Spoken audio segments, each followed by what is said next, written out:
2014-15 থেকে 2016-17 এই টানা 3 মৌসুমে আমাদের শাহরিয়ার নাফিস 60-এর উপরে অ্যাভারেজে আমাদের ফার্স্ট ক্লাস ক্রিকেটে রান করছে এবং প্রত্যেক মৌসুমে 1000-এর কাছাকাছি রান করছে। 2 মৌসুমে তো 1000-এর উপরে রান করছে। তারপরও শাহরিয়ার নাফিস এই সময় জাতীয় দলে ডাক পায় নাই। আমরা কমনলি বলতে পছন্দ করি যে ওই সময় নাফিসের খালাতো ভাই ফারুক ভাই চিফ সিলেক্টর ছিলেন, ফলে ফারুক ভাই স্বজনপ্রীতি এড়াতে শাহরিয়ার নাফিসকে কখনো ডাকেন নাই। এখন এইখানে আমরা একটা প্রশ্ন তুলতে পারি যে ওই সময় যিনি হেড কোচ ছিলেন তিনি তো ফারুক ভাইকে পুশ করতে পারতেন যে শাহরিয়ার নাফিসকে দলে ডাকো, তিনি কেন করেননি? এটার একটা সহজ উত্তর আছে। সেই উত্তরটা হচ্ছে হেড কোচ কখনো শাহরিয়ার নাফিসের খেলাই দেখেন নাই। মানে ওই হেড কোচ বলে শুধু না, কখনো আমাদের কোনো হেড কোচ বা কোচিং টিমের বিদেশি যে সদস্যরা তারা আমাদের ঘরোয়া ক্রিকেটের খেলা সাধারণত দেখেন না। ফলে তারা জানেন না যে শাহরিয়ার নাফিস, তুষার ইমরান বা রাজ্জাক এরা ঘরোয়া ক্রিকেটে কি করতেছে। ফলে যেটা হয় যে সিলেকশন কমিটির পছন্দ অপছন্দ এই জিনিসটা মারাত্মক প্রভাব ফেলে দল নির্বাচনে। এই জায়গাটায় বিদেশি কোচদের ওইভাবে কোনো সে থাকে না, কারণ তারা খেলা দেখে না। এখন মজার ব্যাপারটা হচ্ছে নিয়তির কি পরিহাস, সেই শাহরিয়ার নাফিস এখন অ্যাক্টিং চিফ হচ্ছে আমাদের ক্রিকেট অপারেশনসের, এবং শাহরিয়ার নাফিস এখন প্রমাণ করার চেষ্টা করতেছেন আমার সঙ্গে কথোপকথনে যে বিদেশি কোচদের লোকাল খেলা না দেখলেও চলে। মানে আজকে তিনি জাস্টিফাই করলেন যে বিদেশি কোচ এই যে ফিল সিমন্স সে এই বিপিএলের সময় দেশে না থেকে ঠিক কাজই করছে, কোনো ভুল করে নাই। এই আয়রনি হচ্ছে বাংলাদেশের ক্রিকেট। তো আজকে আমরা আলোচনা করব একটু যে ফিল সিমন্স গতকালকে বাংলাদেশে আসছেন, এই যে বিপিএলটা মিস করলেন এবং শিডিউল বলতেছে তিনি এনসিএল দেখতে পাবেন না, এর আগে এনসিএল টি-20 দেখেন নাই, এরপর ঢাকা প্রিমিয়ার লিগও শিডিউলের কারণে দেখতে পাবেন না। এখন কেন এমন হয়, কেন আমরা নিশ্চিত করতে পারি না যে যতটুকু সময় সম্ভব ততটুকু যেন আমাদের প্রধান কোচ সহ বিদেশি কোচরা ঘরোয়া ক্রিকেটের খেলা দেখবেন, এই জিনিসটা কেন আমরা নিশ্চিত করতে পারি না? আমাদের এই চক্রটা আমরা ইন্টারন্যাশনাল ক্রিকেটে আসার পর থেকেই শুরু হয়েছে। আমাদের প্রথম কোচ তো ইন্টারন্যাশনাল ক্রিকেটে আসার পরে ছিলেন এডি বার্লো। দুর্ভাগ্যজনকভাবে প্রথম টেস্টের আগেই তিনি পক্ষাঘাতগ্রস্ত হন, ফলে এডি বার্লোকে নিয়ে কোনো আলাপ নেই। কিন্তু এরপর থেকে যত কোচ আমরা পাইছি অলমোস্ট সবাই এই জিনিসটা করতেন যে আমাদের ঘরোয়া ক্রিকেটের খেলা দেখতেন না। এটা নিয়ে বহুবার বহু লেখালেখি হয়েছে, বহুবার সরাসরি বোর্ড প্রেসিডেন্টকে জিজ্ঞেস করা হয়েছে যে কেন এটা হয়। কখনোই কোনো ঘরোয়া টুর্নামেন্টে আমরা দেখতে পাই না যে একটু খেলা দেখতে বিদেশি কোচ মাঠে গেছেন। এটার অনেকগুলো আসর আছে।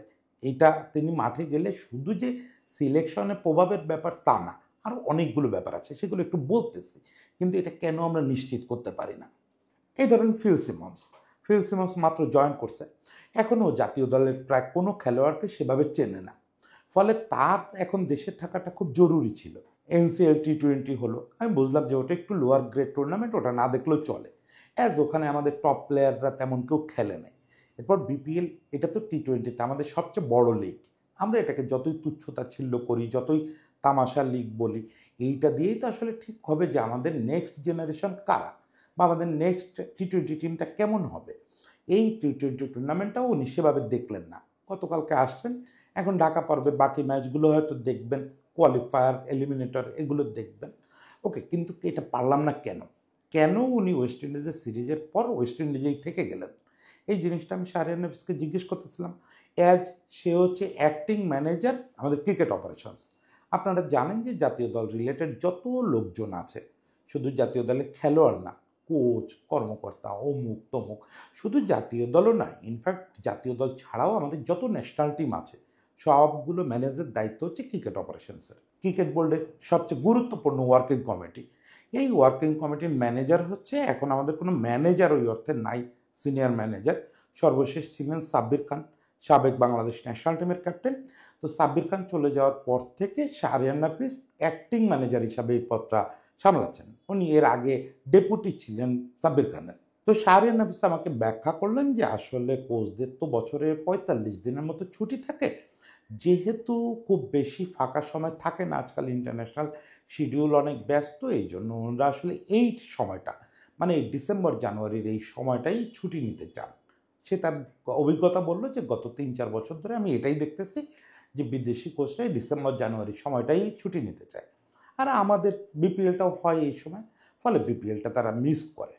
এবং শাহরিয়ার নাফিস যুক্তি হিসাবে বললেন যে যেহেতু এই সময় ক্রিসমাস থাকে, ফলে তারা এই সময় ছুটিটা নিতে পছন্দ করে। যুক্তি হিসাবে এটা খারাপ না, কিন্তু এটা ম্যানেজ করা যায় কিনা। মানে ক্রিসমাসের জন্য তো আর 45 দিন ছুটি একটানা নেওয়ার দরকার হয় না। ক্রিসমাসের ছুটি কাটায় 2-3 দিন বা এক সপ্তাহ পরও যদি ফিল সিমন্স বাংলাদেশে আসতেন, তাও তো পুরো বিপিএল পেতেন। সেক্ষেত্রে ওনাকে সেটা কেন করানো হলো না? কেন বলা হলো না যে বাবা সিমন্স তুমি ওই ক্রিসমাসটা শেষ করেই ঢাকায় চলে আসবা? এটা না বলার কারণ শাহরিয়ার নাফিস দাবি করলেন যে আসলে ওরা ছুটি নেওয়ার সুযোগ পায় না। এটা আমার কাছে সত্যি মনে হয় না। আমরা যে শিডিউলে ক্রিকেট খেলি, তাতে আমরা বছরে বহু সময় পাই, যে সময় 10 দিন 15 দিন করে কোচটা ছুটি নেওয়ার সুযোগ পান এবং নেন। হাতুরু সিংয়ের সময় আমরা দেখছি যে নির্ধারিত ছুটির চেয়ে 85 দিন বেশি ছুটি নিয়েছেন হাতুরু সিংয়ে। ফলে ছুটি নেওয়ার সুযোগ কোচরা পান না, শিডিউলে ব্রেক থাকে না, এটা একদম হাস্যকর একটা দাবি। কিন্তু ঘটনাচক্রে আমাদের সবগুলো ঘরোয়া টুর্নামেন্টের সময় আমরা বেছে বেছে ছুটি নেন। মানে ঘরোয়া টুর্নামেন্টে ওনাদের পাওয়া যায়ই না। দেখেন, এরপরে আমাদের যখন নেক্সট ঢাকা লিগ আসবে, অবশ্যই এবার ঢাকা লিগ হবে কিনা জানি না, কারণ ক্লাবগুলো মারাত্মক তেড়িবেড়ি শুরু করছে। ক্লাবগুলো কিছুতেই তাদের যে অন্যায্য দাপট এটা ত্যাগ করতে রাজি না। বিসিবির সঙ্গে মুখোমুখি হয়ে গেছে। আমার ধারণা বিসিবি শেষ পর্যন্ত নতি স্বীকার করবে, এই বিপ্লব হবে না শেষ পর্যন্ত। যদি নতি স্বীকার করে তাহলে ক্লাব ক্রিকেট হবে, মানে ঢাকা প্রিমিয়ার লিগ হবে, নতুবা এবার ঢাকা প্রিমিয়ার লিগের কপালে দুঃখ আছে। তো যাই হোক, আমি ধরে নিচ্ছি ঢাকা প্রিমিয়ার লিগ হবে। সে সময়টা আমাদের ইন্টারন্যাশনাল অ্যাসাইনমেন্ট আছে, ফলে ওই সময় চাইলেও কোচ ঢাকা প্রিমিয়ার লিগ দেখতে পাবেন না।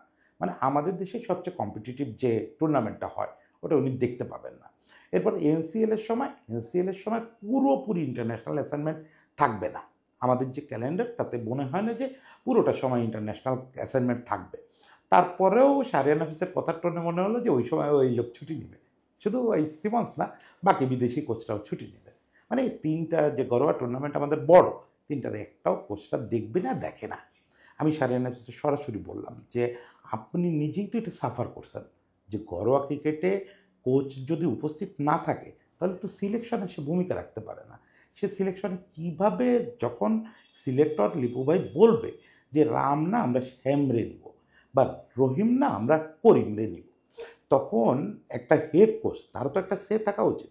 যদিও এখন আমাদের দেশে পদাধিকার বলে ফিল সিমন্স নির্বাচক না, তারপরেও কাগজে নির্বাচক সে থাকুক বা না থাকুক, হেড কোচের একটা বিরাট সে থাকে।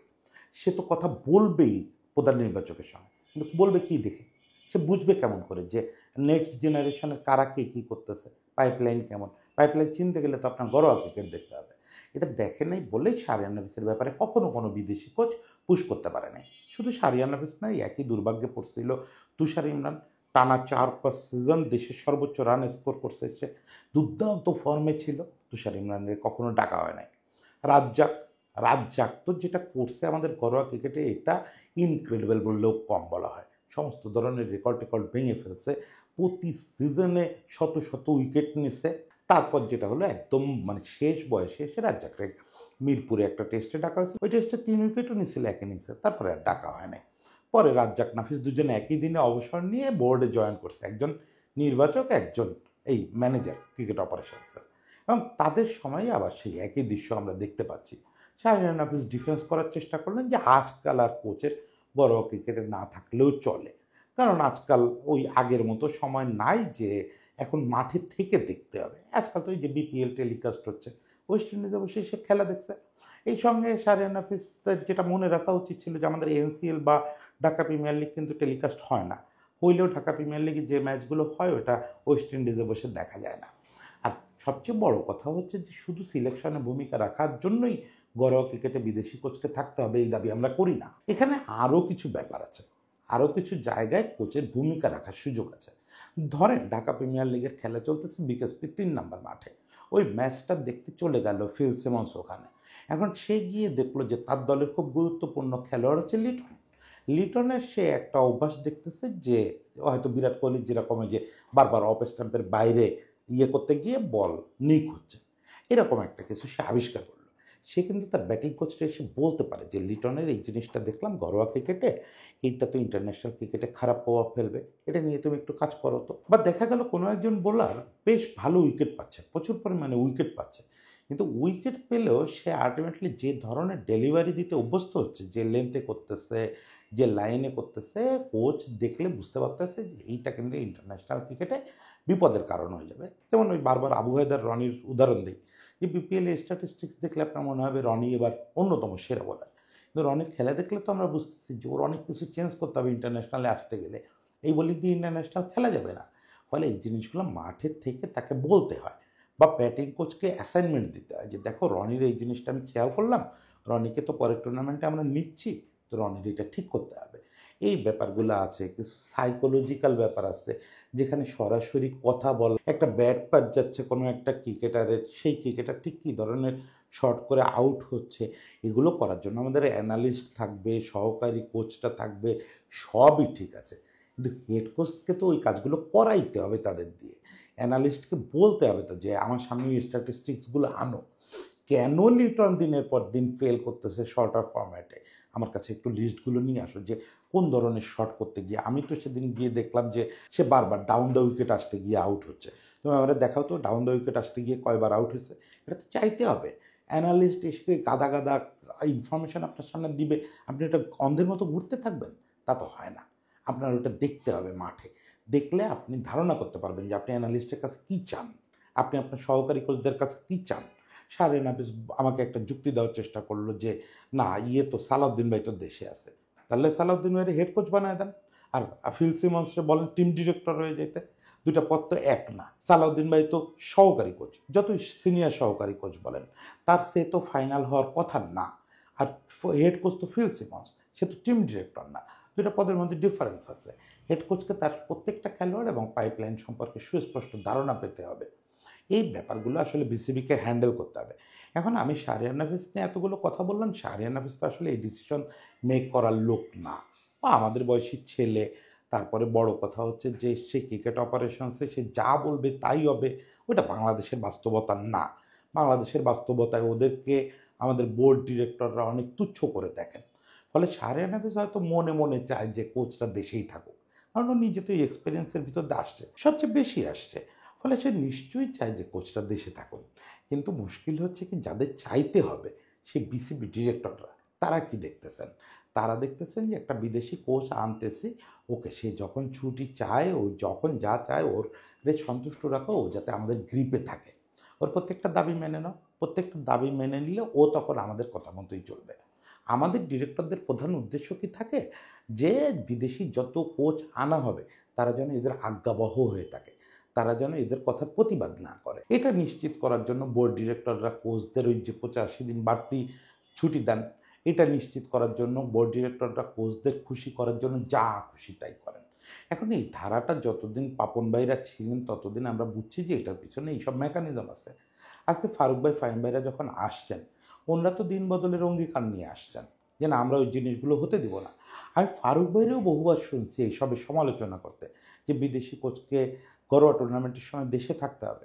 সেই ফারুক ভাই আজকে প্রেসিডেন্ট হয়েছেন, তার তো উচিত ছিল এই জায়গাটা হাত দেওয়া, তার তো শাহরিয়ার নাফিসকে বলা উচিত ছিল তুমি নিশ্চিত করো আবির ও যেন ইসের সময় বিপিএল পুরোটা সময় দেশে থাকে, এবং বাকি যারা ওর সহকারী কোচ আছে সবাই যেন দেশে থাকে। দেখেন ফারুক ভাই, ফাহিম ভাই, আপনাদের যেমন উইকেট নিয়ে ভাবতে হবে, ক্লাব ক্রিকেট নিয়ে ভাবতে হবে, এগুলো নিয়ে আপনারা ভাবতেছেন এবং অসাধারণ সব কাজ করতেছেন। পাশাপাশি এই যে দেখেন বিপিএলের ফিক্সিং মিক্সিং, এগুলো আপনাদের বিব্রত করতেছে, নন পেমেন্ট ইস্যু, এগুলো নিয়ে কাজ করতে হবে। একই সঙ্গে আপনাদের নিশ্চিত করতে হবে জাতীয় দল এবং তার আশেপাশের কাঠামো যেন ওয়েল প্রিপেয়ার্ডভাবে ফাংশন করে, সেটাও নিশ্চিত করা আপনাদের কাজ। এখন আপনারা দুইজন এত কিছু পারবেন না, আবারও বলি লোক নেন, লোক বাড়ান, আপনারা দুইজন মিলে এত কিছু নিয়ন্ত্রণ করতে পারবেন না। শেষ পর্যন্ত আপনাদেরকে এই ব্যর্থতার দায়ী নিতে হবে। ফলে আমাদেরকে এই জিনিসগুলো খুব দ্রুত করতে হবে এবং এই কোচদের দেশে রাখা সহ সমস্ত ধরনের সিস্টেম ইন প্লেস করতে হবে। সবার জন্য শুভকামনা, আশা করি এই দিনটা এখানেই শেষ হবে। সবাই ভালো থাকবেন।